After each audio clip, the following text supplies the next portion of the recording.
Assalamualaikum warahmatullahi wabarakatuh. Selamat siang Bapak Ibu guru hebat di seluruh Indonesia. Perkenalkan, nama saya Dwi Herawati, calon guru penggerak angkatan 10. Pada kesempatan kali ini, saya akan melaksanakan diseminasi budaya positif sebagai aksi nyata modul 1.4, pemahaman dan penerapan budaya positif di SDN Pulau 01. Sebelum saya melakukan kegiatan diseminasi budaya positif, pemahaman dan penerapan budaya positif di sekolah, saya membuat rancangan tindakan untuk kegiatan yang akan saya lakukan. Rancangan tindakan yang saya lakukan itu berdasarkan latar belakang untuk mewujudkan sekolah yang aman dan nyaman. Tugas kita sebagai seorang guru adalah mendorong penerapan disiplin positif kepada murid. Dalam rangka menciptakan budaya positif, penerapan disiplin positif dipraktikkan untuk menghasilkan murid-murid yang berkarakter, disiplin, santun, jujur, peduli, dan bertanggung jawab. Dalam menjalankan tugasnya, seorang guru hendaknya berjiwa kepemimpinan, serta dapat mengembangkan sekolah dengan baik, yaitu dengan menciptakan lingkungan yang positif, sehingga akan terwujud suatu budaya positif. Tujuan saya melaksanakan kegiatan diseminasi ini adalah untuk mewujudkan budaya positif dengan keyakinan kelas, membangun motivasi internal dalam pembelajaran, mendorong penerapan disiplin positif kepada murid untuk menghasilkan murid-murid yang berkarakter, serta mewujudkan pembelajaran yang menyenangkan dan berpihak kepada murid. Tolak ukur dari kegiatan ini adalah terciptanya lingkungan dan suasana belajar yang positif, terlibatnya murid dalam membuat keyakinan kelas, terwujudnya pembelajaran yang menyenangkan dan berpihak kepada murid, serta warga sekolah dapat menerapkan budaya positif secara konsisten. Lini masa tindakan yang saya lakukan adalah, pertama, saya akan melakukan sosialisasi tentang budaya positif kepada rekan sejawat, menjelaskan tentang pengertian dan pentingnya keyakinan kelas. Yang ketiga, memfasilitasi murid untuk membuat keyakinan kelas, meminta murid menuliskan keyakinan kelas, menampilkan keyakinan kelas di dinding kelas, dan membuat dokumentasi. Dukungan yang dibutuhkan dalam melakukan kegiatan ini adalah, tentunya saya membutuhkan dukungan dari seluruh warga sekolah untuk bisa berkolaborasi dan bekerja sama menjadi teladan atau contoh dalam menciptakan serta membiasakan budaya positif di sekolah dalam kegiatan pembelajaran sehari-hari. Yang kedua, tentunya saya membutuhkan sarana dan prasarana yang mendukung dalam penerapan budaya positif. Itulah rancangan tindakan untuk kegiatan diseminasi budaya positif yang akan saya lakukan. Untuk selanjutnya, silakan menyimak video diseminasi budaya positif di SDN Pulau 01.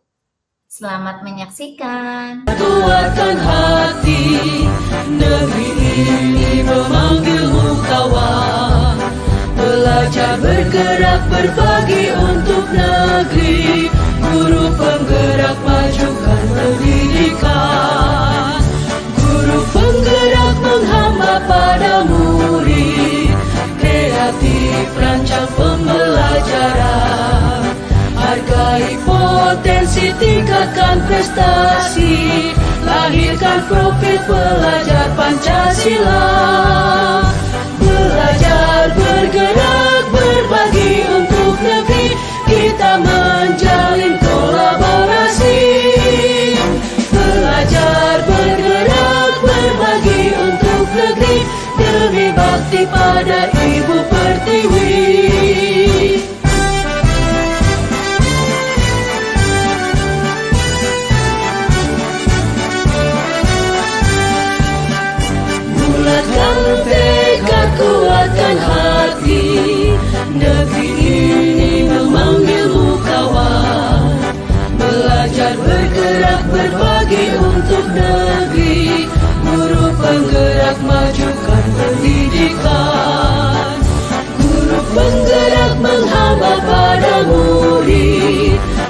kreatif rancang pembelajaran, hargai potensi tingkatan prestasi.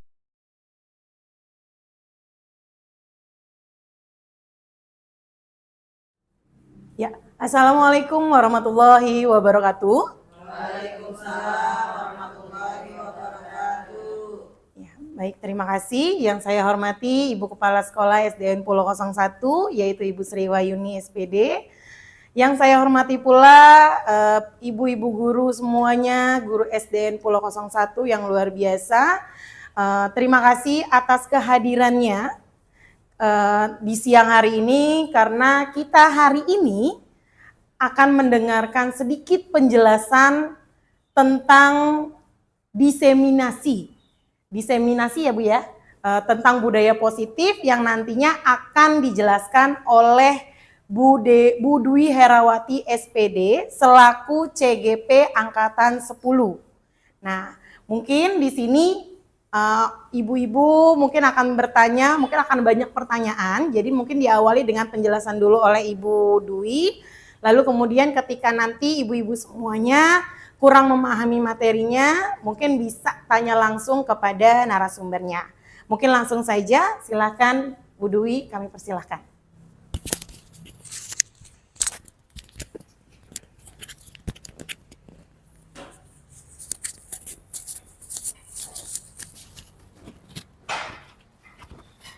Baik, terima kasih Bu Darfi. Assalamualaikum warahmatullahi wabarakatuh. Waalaikumsalam warahmatullahi wabarakatuh. Selamat siang Ibu Sri Wahyuni selaku Kepala Sekolah SDN Pulau 01. Selamat siang Ibu-ibu SDN Pulau 01. Gimana siang hari ini? Tetap semangat? Masih semangat?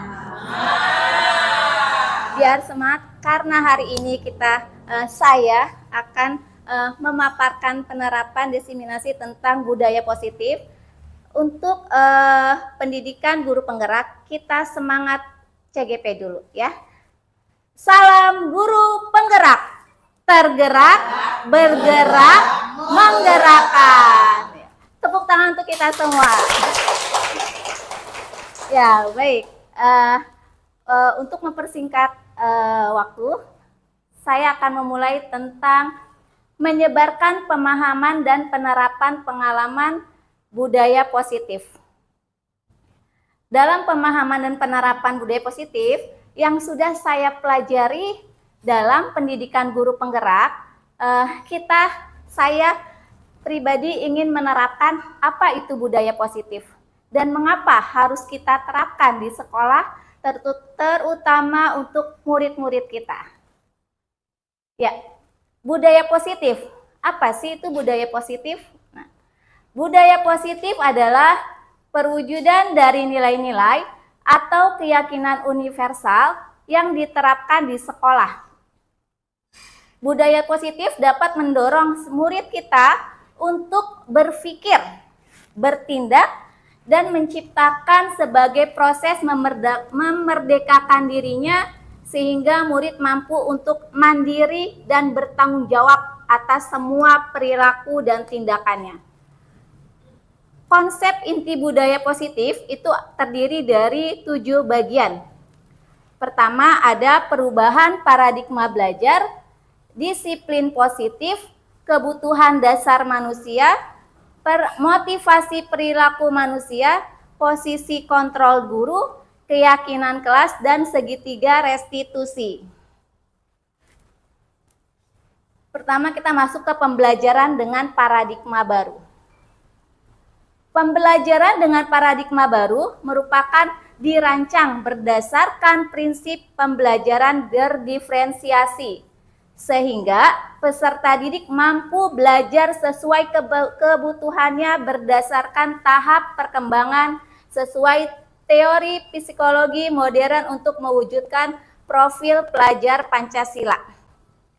Bahwa saat ini kita belajar mendidik murid-murid kita sesuai dengan kodrat alam dan kodrat zamannya. Kita tidak bisa memaksakan peserta didik kita.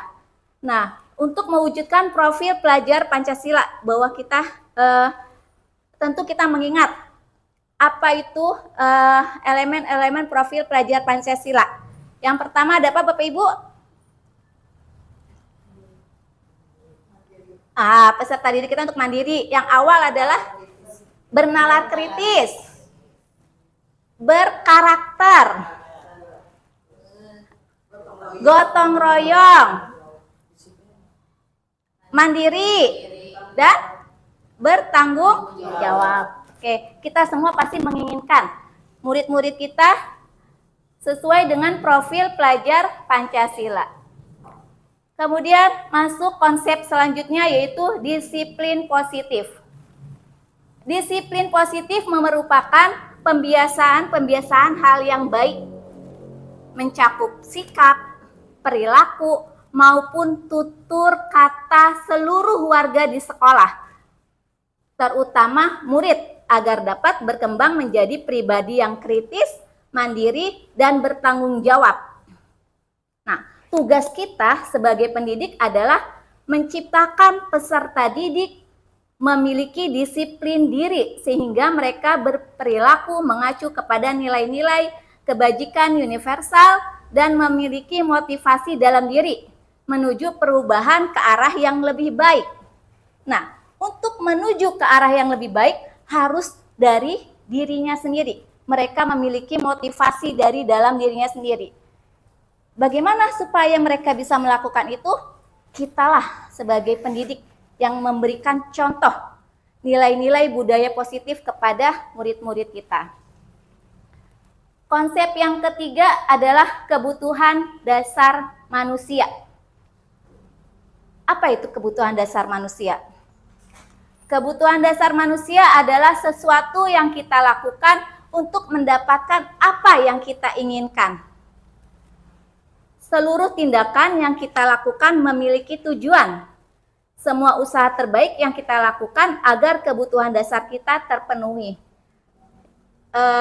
Jadi jika kita ingin atau melihat murid kita melakukan kesalahan, kita lihat dulu nih, apa kebutuhan dasar mereka yang belum mereka penuhi. Nah, kita lihat di sini. Ada 5 kebutuhan dasar manusia. Yang pertama, kebutuhan untuk bertahan hidup.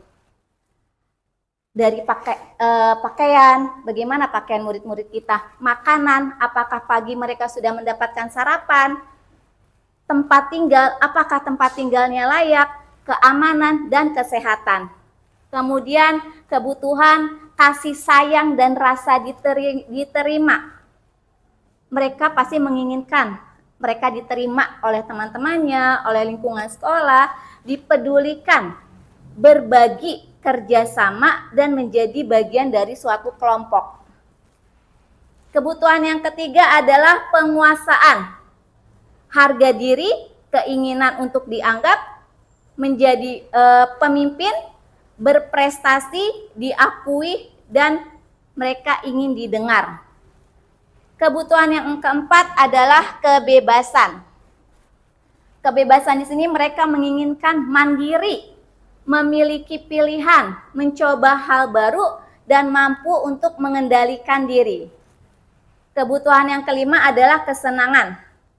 Sudah pasti untuk anak SD mereka tuh menginginkan bermain, humor, antusias, dan tertawa. Kemudian konsep yang keempat adalah motivasi perilaku manusia. Motivasi perilaku manusia ini ada 3, yaitu hukuman, konsekuensi, dan restitusi. Hukuman tidak terencana secara tiba-tiba. Anak melakukan kesalahan, kita memberikan hukuman pasti tidak kita rencanakan terlebih dahulu. Kemudian murid tidak tahu apa yang akan terjadi. Bersifat satu arah, berupa hukuman atau psikis.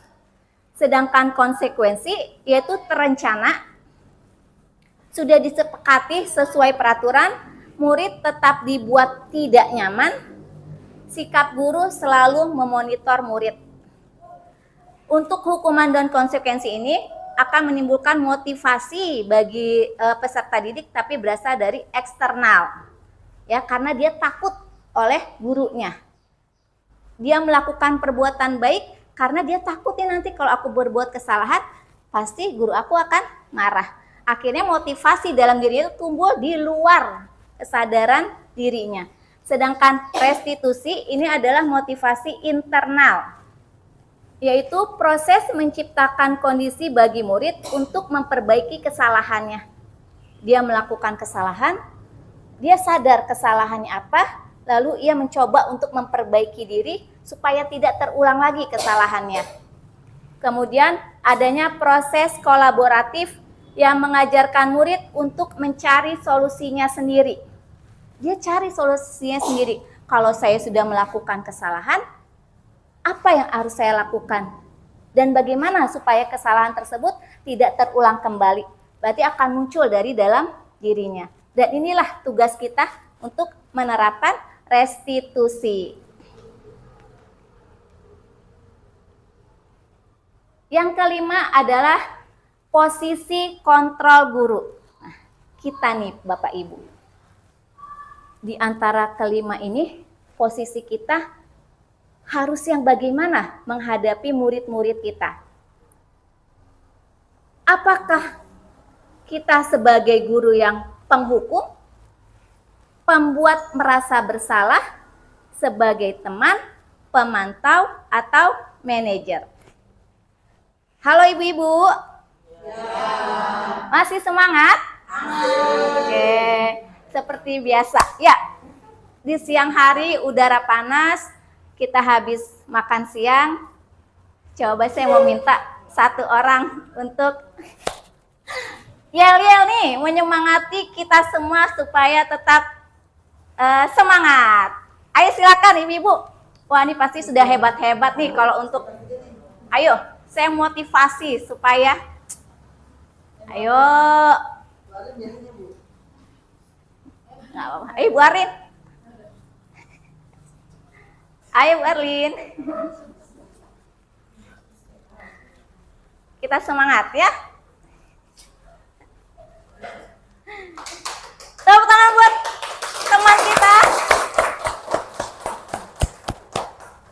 Assalamualaikum warahmatullahi wabarakatuh. Waalaikumsalam warahmatullahi wabarakatuh. Oke, masih semangat teman-teman? Masih. Oke, supaya lebih semangat seperti biasa, kita ada gerak-gerak sedikit, ya kan? Pasti Bapak Ibu guru sudah terbiasa di kelas pernah buka tutup, bisa kan? Bertepuk tangan, buka tutup, bertepuk tangan, digulung-gulung, Sambil tersenyum, digulung-gulung, sambil tertawa. Hanya tebak ya. Oke, bisa? Oke. Kita sambil berdiri, biar menghilangkan ngantuk sejenak.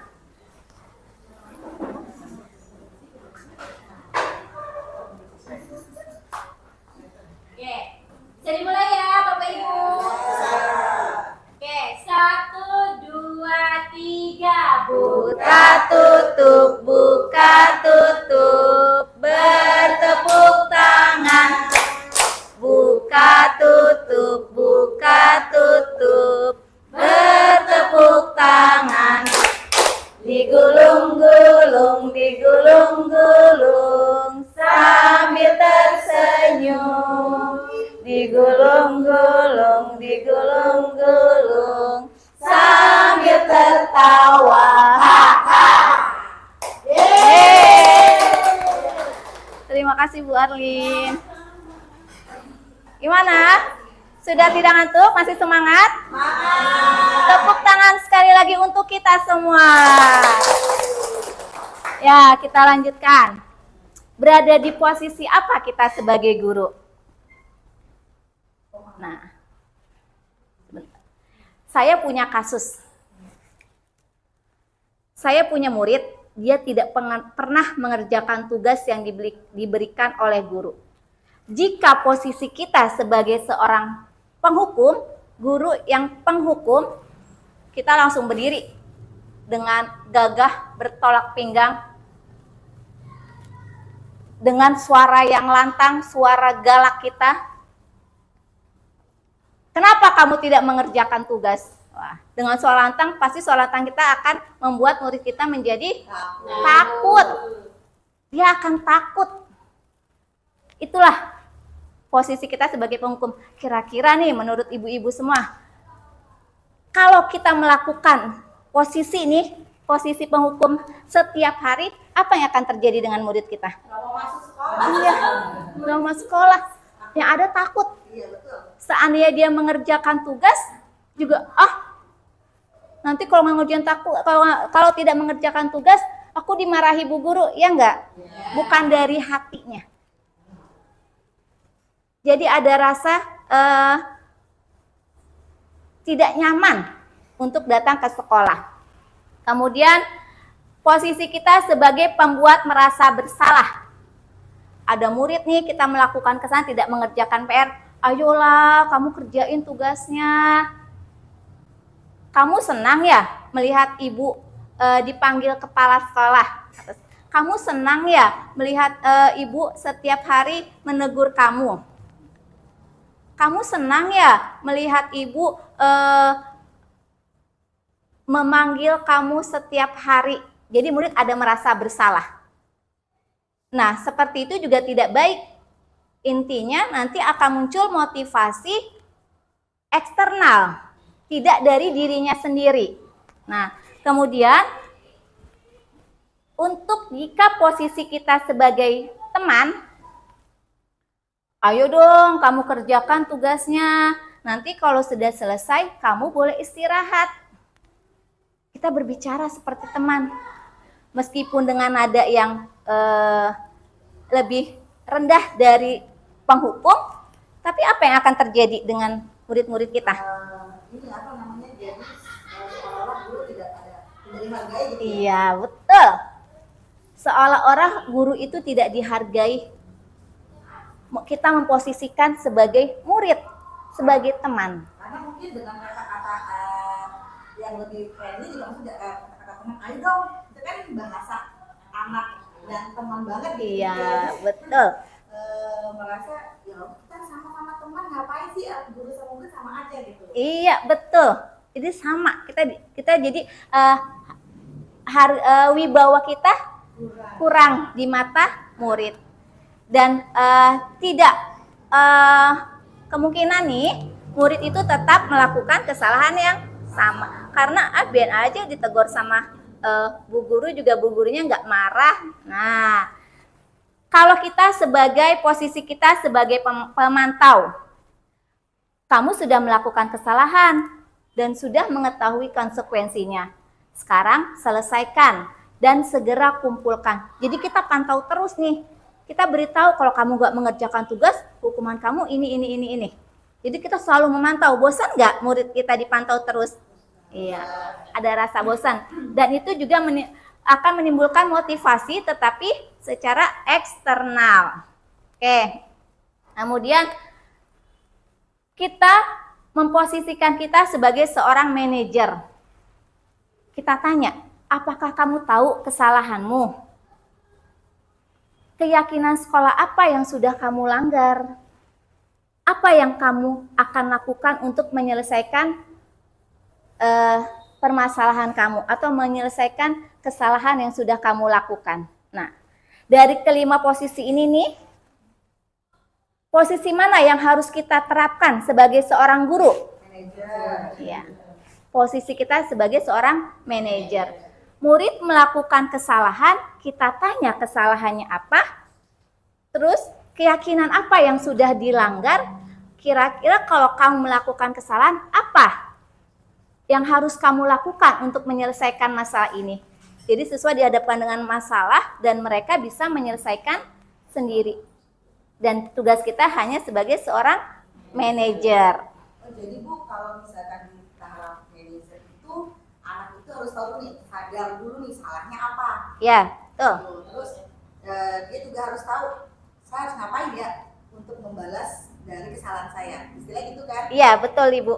Jadi kita menyadarkan anak dulu nih, tanpa kita harus menjudge kamu kerjaannya misalnya nggak pernah ngerjain PR, tidur terus di kelas. Nah, berarti biar anak yang tahu, dia cari kesalahannya sendiri apa yang sudah dia lakukan.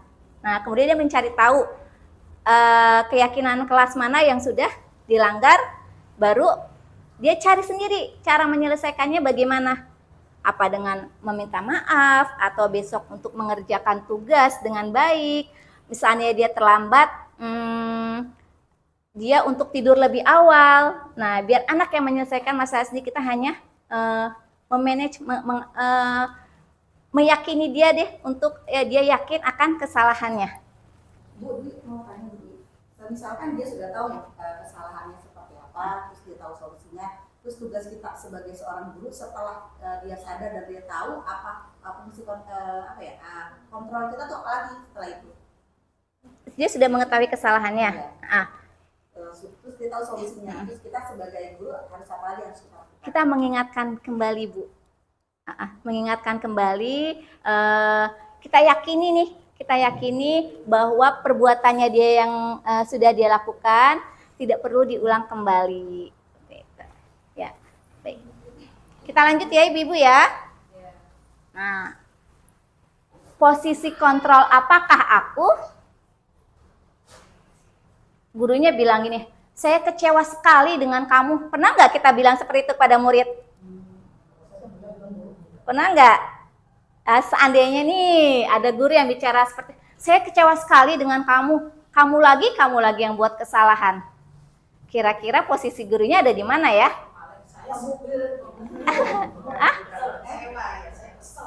Kira-kira apa ya? Saya kecewa sekali dengan kamu. Menyesal. Merasa bersalah, kita lihat ya. Iya betul Bu Aini, tepuk tangan buat Bu Aini. Guru berada di posisi pembuat merasa bersalah. Kemudian posisi kontrol, apakah aku? Kamu tidak pernah benar melakukannya. Sekarang kamu keliling lapangan 3 kali. Waduh. Apa itu? Hukum. Atau kamu lagi datang terlambat, kamu berdiri depan pintu. Apa ya, penghukum? Kita lihat ya. Ya betul, penghukum. Ada kita seperti itu? Tidak ya. Ya mudah-mudahan sekolah kita sekolah yang aman dan nyaman buat peserta didik.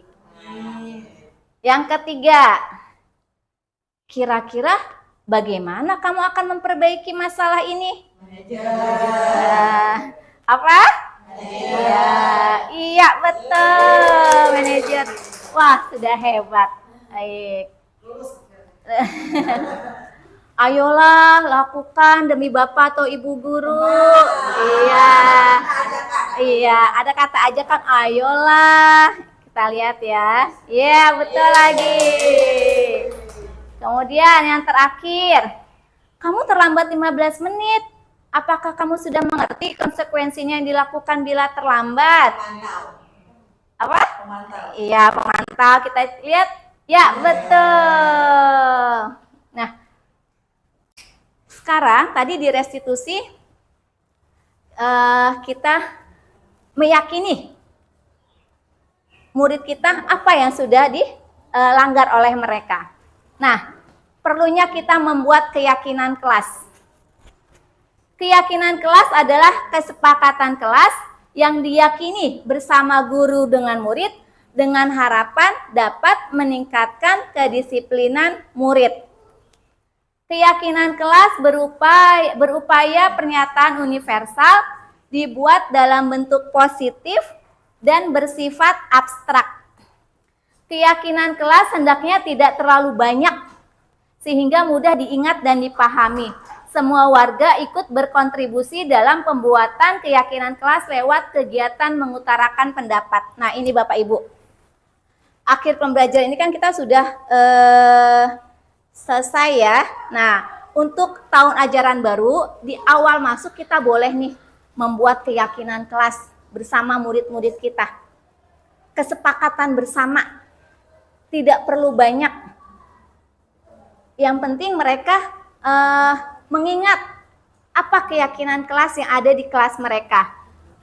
Apa contohnya saat kita membuat keyakinan kelas? Biasanya apa tuh? Kalau kita buat peraturan kelas nih. Apa yang kamu inginkan? Ya, apa yang kamu inginkan? Kira-kira di kelas kita itu misalnya, Bersih. kenapa Bu? Bersih. Ya bersih, jaga kebersihan kelas, bisa nggak? Nah bisa. Apa lagi kira-kira Bu keyakinan kelas? Hah? Tidak buat keributan ya. Iya, tidak buat keributan atau mengikuti kegiatan pembelajaran dengan tertib. Nah, oke nanti bisa kita lakukan itu ya saat kegiatan awal pembelajaran supaya kita bisa menerapkan restitusi.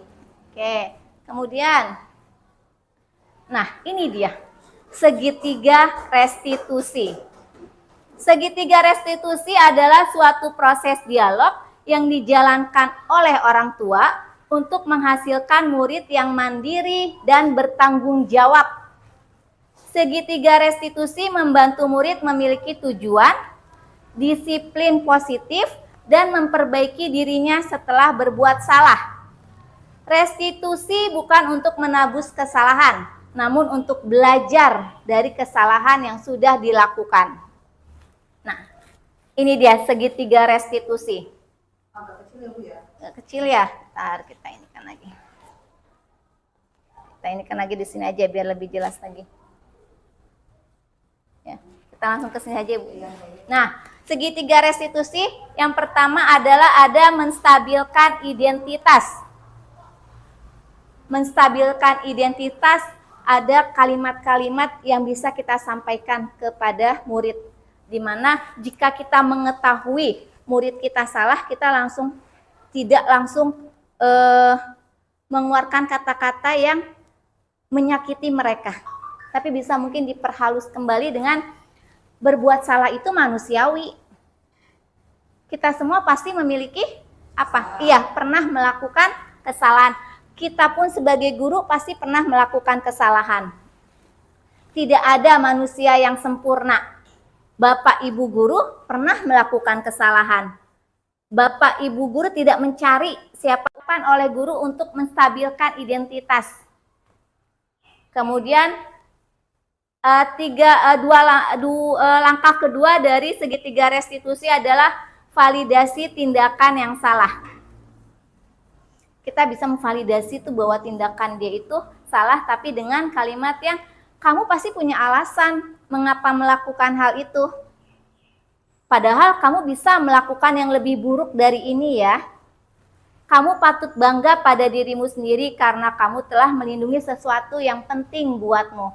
Anak itu melakukan kesalahan, pasti ada alasannya ya Bapak Ibu. Seperti tadi kita harus mengenal kebutuhan apa nih yang tidak dia dapat dari rumah yang ia bawa ke sekolah. Sehingga dia bisa melakukan perbuatan yang tidak sesuai dengan keyakinan. Kemudian yang terakhir, kita menanyakan keyakinan. Apa sih keyakinan kelas kita? Nilai-nilai apa yang sudah kita sepakati? Seperti apa gambaran kelas yang ideal menurut kamu? Kemudian, kamu mau jadi orang seperti apa? Ya, saya ada contoh penerapan segitiga restitusi yang dilakukan oleh murid saya, yaitu kelas 5D. Kita simak videonya.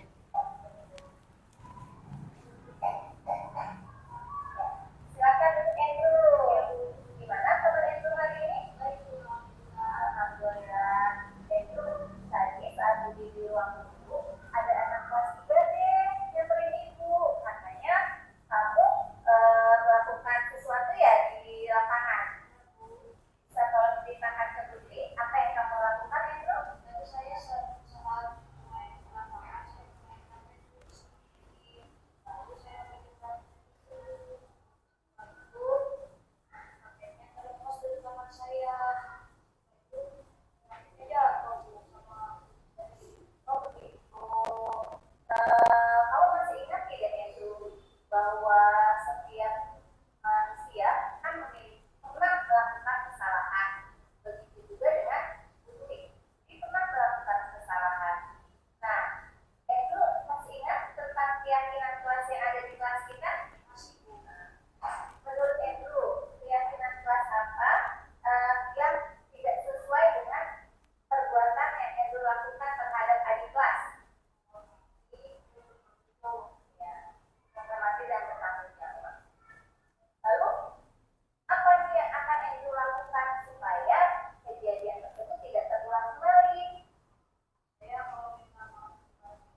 ini.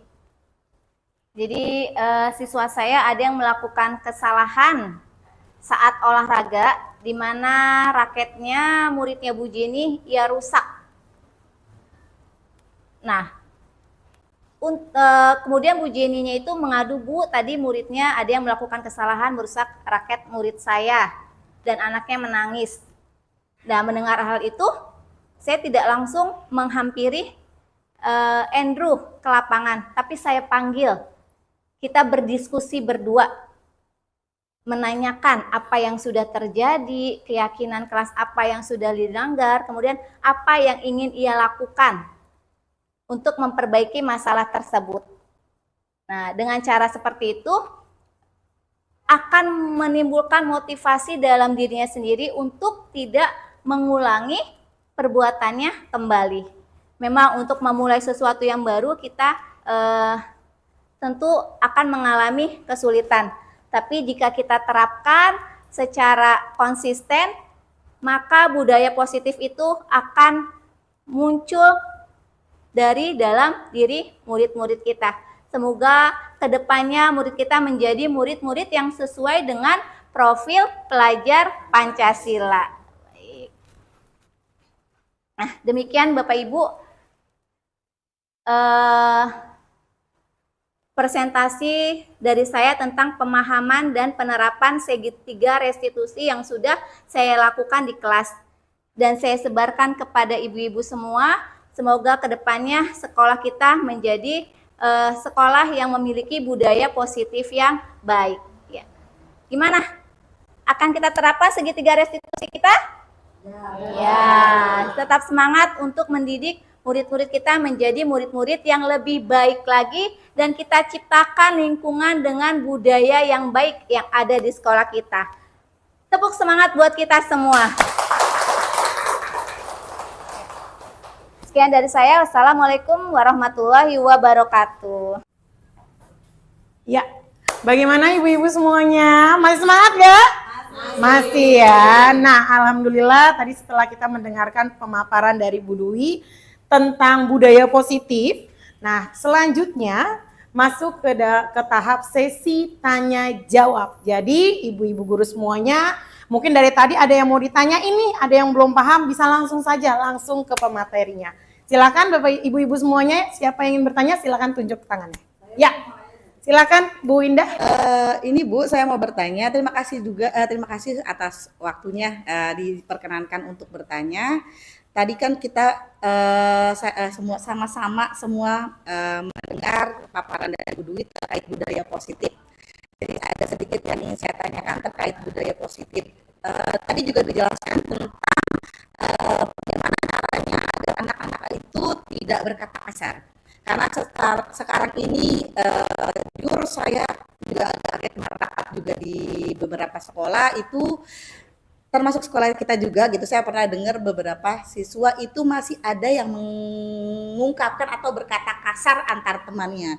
Bagaimana sih Bu cara kita untuk menerapkan budaya positif ini agar setidaknya mengurangi anak-anak dengan kata-kata kasar yang mungkin didapat dari luar gitu. Jadi biar tidak teman-temannya juga tidak ikut terbawa dengan kata-kata yang memang dirasa kurang bagus gitu. Terima kasih Bu.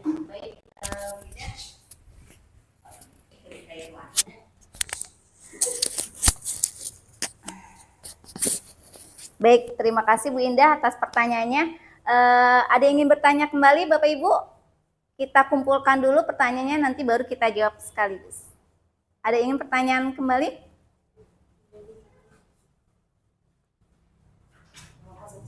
Oke, baik. Mungkin Bapak Ibu sambil mengingatkan baik untuk membuat pertanyaan apa yang ingin disampaikan jika ada materi yang belum jelas. Bu Indah, memang banyak sekali saat ini ya, mungkin bukan hanya di sekolah kita saja, tapi intinya jika itu terjadi di sekolah kita, apa yang harus kita lakukan di mana ada murid kita yang sering berbicara kasar, tidak sopan, dan menyakiti hati temannya. Nah, kita bisa memposisikan kita sebagai manajer untuk menyelesaikan masalah ini secara restitusi, yaitu bisa kita tanyakan dulu apa sih alasan murid kita melakukan hal tersebut. Apa mungkin kita lihat kembali nih kebutuhannya apa yang belum terpenuhi. Apakah ia butuh perhatian dari guru? Apakah dia kurangnya rasa perhatian dari orang tua sehingga berbicara yang kasar? Kita cari dulu kebutuhannya. Kebutuhan apa nih yang latar belakang murid kita dulu, apa yang belum terpenuhi. Setelah itu kita tanyakan apa alasan mereka melakukan itu. Setelah kita tahu alasannya, kita lihat kembali, kita tanyakan kembali apakah itu perbuatannya bagus atau tidak, sudah sesuai atau tidak dengan keyakinan kelas kita. Jika kita sudah validasi kesalahannya, kemudian kita bisa menanyakan kembali, kalau kamu berbicara seperti itu, teman kamu ada yang tersinggung, lalu apa yang terjadi? Dan kita meminta murid tersebut, apa yang kira-kira kalau kamu berada di posisi dia, apa yang akan kamu lakukan? Dan kalau kamu berada di posisi kamu, melihat teman kamu yang seperti apa yang kamu lakukan? Kalau dia, saya bilang, saya akan meminta maaf. Dia kan, terus kita buat, apakah kamu akan mengulangi perbuatan kamu kembali? Mungkin seperti itu Bu Indah. Kita tumbuhkan dulu nih budaya positif, nilai yang baik supaya tidak terulang kembali. Dan jangan lupa kita juga contohkan. Kita ingatkan kepada murid-murid kita dengan mengucapkan kata-kata yang baik. Dan apa dampaknya jika kita mengucapkan kata-kata yang buruk. Kita ingatkan apa kata-kata yang boleh diucapkan dan apa kata-kata yang baik untuk diucapkan. Seperti itu Bu Indah. Ada nggak sih Bu, ada nggak sih Bu trik gitu secara massal supaya anak-anak biar tahu nih sekalian nih, itu kan cuma personal secara individu sendiri gitu. Trik dari budaya positif itu, ini anak nggak boleh nih ngomong begini. Ada nggak sih trik-trik Ibu gitu, misalkan saya biar saya belajar juga gitu seperti apa? Oh triknya biar nggak pada ngomong kasar tuh seperti ini. Ya, saya pernah murid saya membuat trik nih. Jadi ada murid saya yang melakukan kesalahan, mengucapkan kata-kata kasar. Waktu itu saya tampilkan ke video Bu di depan anak-anak, ada gelas yang ada dua gelas, mungkin kita sudah pernah lihat ya video tersebut, ada dua gelas. Saya tulis di situ videonya ada tulisan baik dan buruk.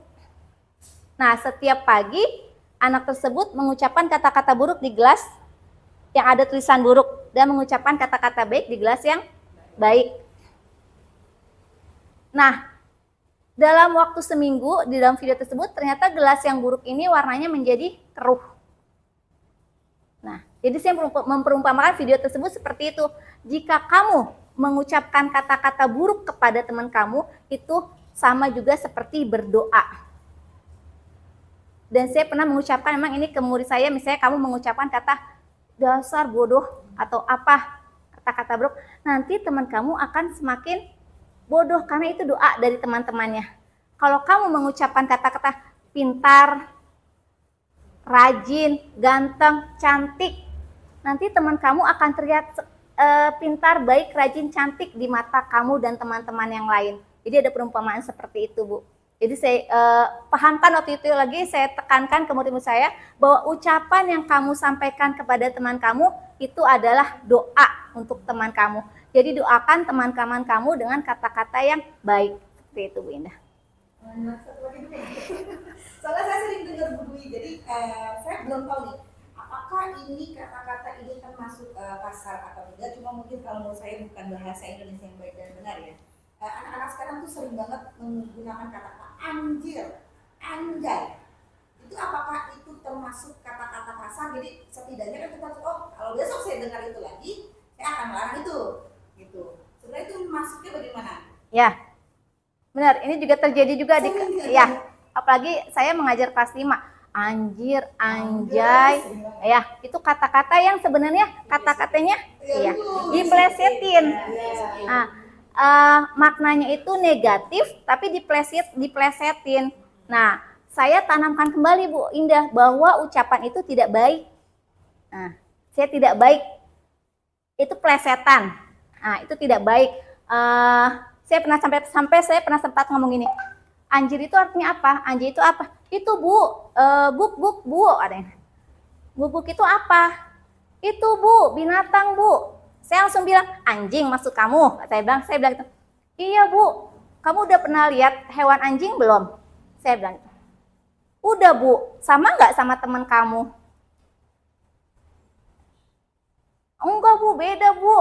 Nah, jadi kita kalau tidak sama, kenapa kamu panggilnya dengan kata anjing, anjay, meskipun diplesetin.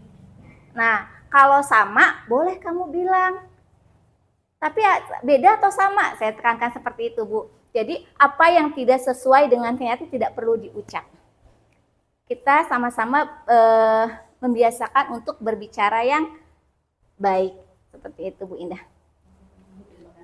Sama-sama. Ada lagi yang ingin bertanya? Ayo silakan Bu Rini. Ini di kelas saya ya, di kelas saya itu sering ada anak yang tidak mengerjakan tugas. Mohon maaf Bu Rini, biar suaranya lebih jelas. Ya, di kelas saya itu ada beberapa anak yang sering tidak mengerjakan tugas. Padahal di awal masuk pelajaran semester 1 itu kami membuat banyak peraturan di kelas gitu. Ada beberapa peraturan yang menyangkut baik itu tugas maupun tadi yang kata-kata kasar, nanti ada konsekuensinya gitu. Kadang tuh kan kita memang pasti mengingatkannya di awal tuh yang baik ya. Kenapa tidak mengerjakan tugas, terus pokoknya yang baik-baik. Tapi kan semakin lama udah baik-baik, ternyata tidak berubah-berubah gitu. Nah, gimana sih caranya biar anak itu, karena kan kalau dikasarin pun khawatirnya dia trauma dan akhirnya malah sering nggak masuk sekolah gitu. Gimana cara kita buat nahan emosi kita untuk terus mengingatkan dia dan dia berubah gitu untuk tambah disiplin lagi.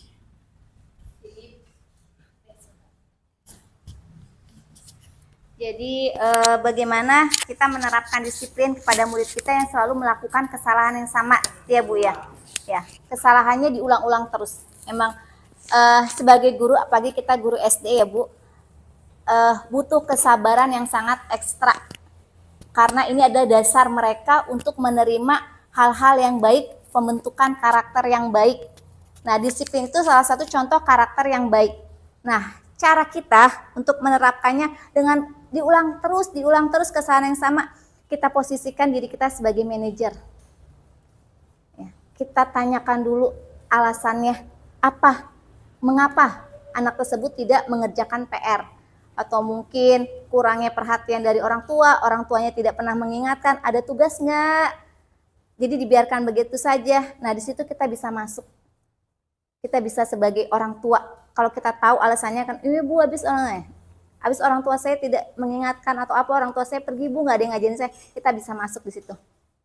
Kita bisa tanya, kalau kamu ada yang tidak jelas, kamu bisa bertanya kembali kepada Bu Guru, bisa WA Bu Guru atau apa, kita nanyakan dulu, kita cari tahu dulu apa kebutuhan mereka, alasan mereka melakukan itu, kemudian kita tanyakan kembali, kamu ingat nggak keyakinan kelas yang sudah kita buat?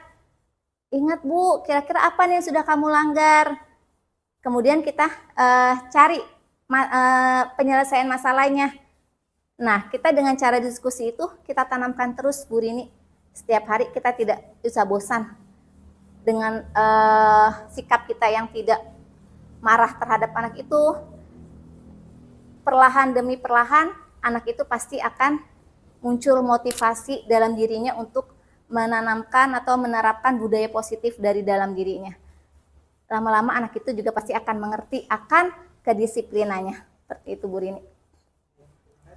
Ya, sama-sama. Ada lagi Ibu-ibu? Sepertinya dilihat dari wajah-wajahnya sudah tertanam apa itu budaya positif dan akan diterapkan kepada murid-murid kita semua ya di SDN Pulau 01 ini. Gimana? Siap untuk menerapkan budaya positif bersama-sama? Siap. Untuk menanamkan budaya positif kita tanamkan dari dalam diri kita sendiri. Adanya kolaborasi dengan teman, saling mengingatkan kalau ada teman yang berbuat salah, bisa kita ingatkan kembali biar kita semua bisa menularkan hal-hal yang baik kepada murid kita. Gimana Bapak Ibu, Ibu-ibu semua? Ada lagi?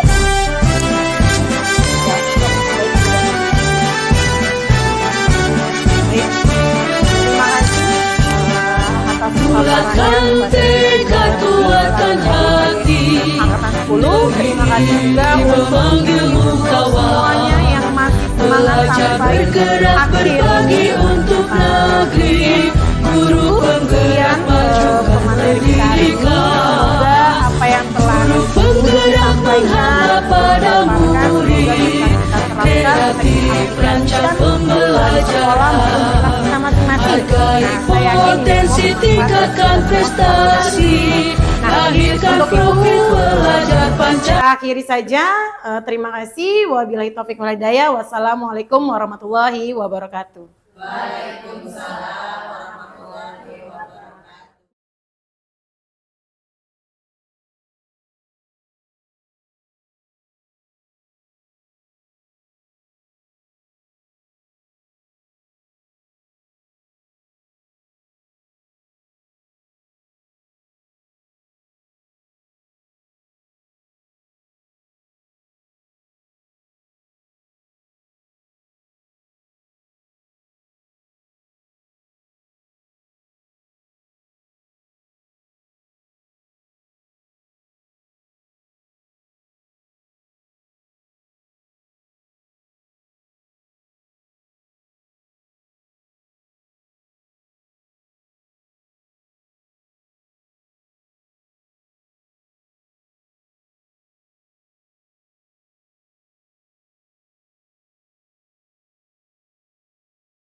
Semangat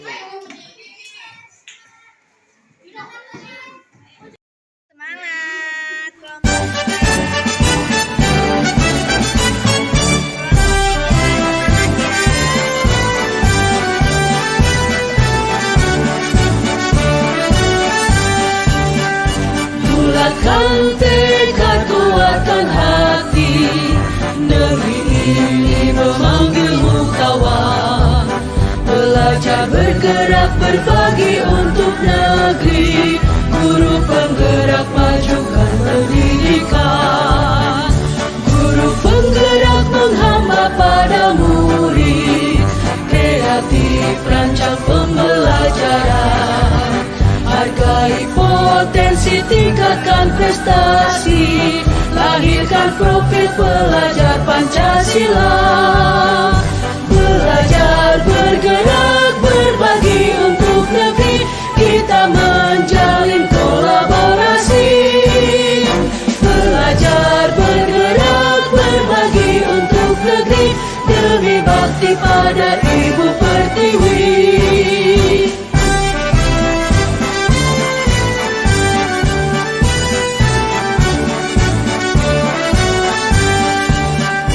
Bulatkan tekad kuatkan hati, negeri ini memanggilmu kawan.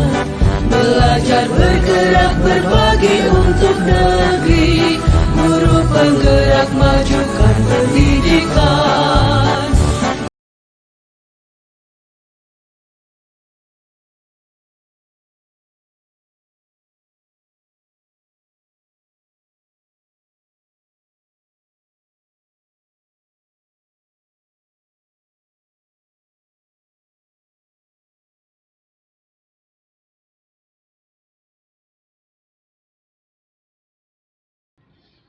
Assalamualaikum warahmatullahi wabarakatuh. Nama saya Sri Wahyuni, Kepala Sekolah SDN Pulau 01.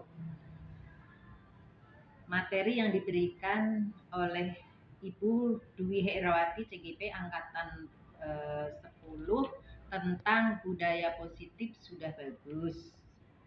Dan saya berharap Bu Dwi Herawati bisa menerapkan dan memberi teladan kepada teman-teman sejawat dan khususnya kepada murid-murid. Selamat untuk Bu Dwi Herawati, mudah-mudahan bisa mengikuti CGP dengan baik. Sekian, wassalamualaikum warahmatullahi wabarakatuh.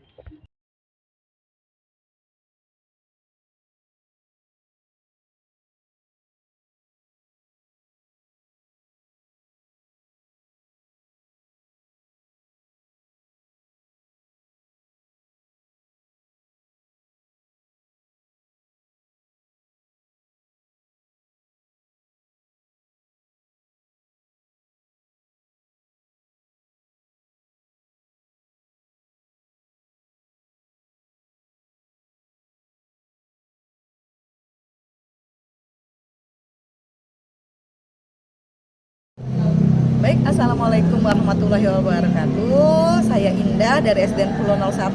Saya ingin menyampaikan kesan saya setelah melihat dan menyaksikan sendiri hasil paparan dari Bu Dwi Herawati terkait diseminasi budaya positif di sekolah terutama. Setelah kemarin saya mendengar dan saya melihat dari paparan tersebut, saya jadi mengetahui ternyata banyak yang harus terutama guru-guru yang diperbaiki terkait masalah disiplin siswa, kemudian bagaimana seorang guru untuk menyampaikan permasalahan yang ada pada murid, bagaimana mereka itu dapat menyelesaikan masalahnya sendiri tanpa adanya guru memberikan solusi. Jadi guru hanya mendampingi, membuat atau memberikan solusi dari dirinya sendiri. Jadi ternyata itu penting sekali untuk saat ini, karena di mana murid itu tidak hanya dapat menerima, tapi dia bisa menyelesaikan dirinya sendiri. Oke, itu saja yang bisa saya sampaikan. Terima kasih. Assalamualaikum warahmatullahi wabarakatuh. Saya Aulia, guru SDN Pulau 01. Rekan sejawat, Ibu Dwi Herawati, CGP Angkatan 10. Setelah saya mengikuti desiminasi yang dilakukan oleh Bu Dwi tentang budaya positif, saya jadi mengerti bagaimana menangani kegiatan belajar saya dengan siswa saya tentang penerapan budaya positif di kelas. Kedepannya, semoga saya bisa menerapkan kegiatan budaya positif di kelas bersama dengan siswa saya.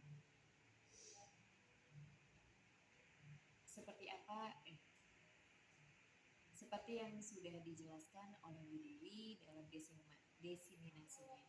Terima kasih Bu Dwi, semoga sukses selalu. Assalamualaikum warahmatullahi wabarakatuh.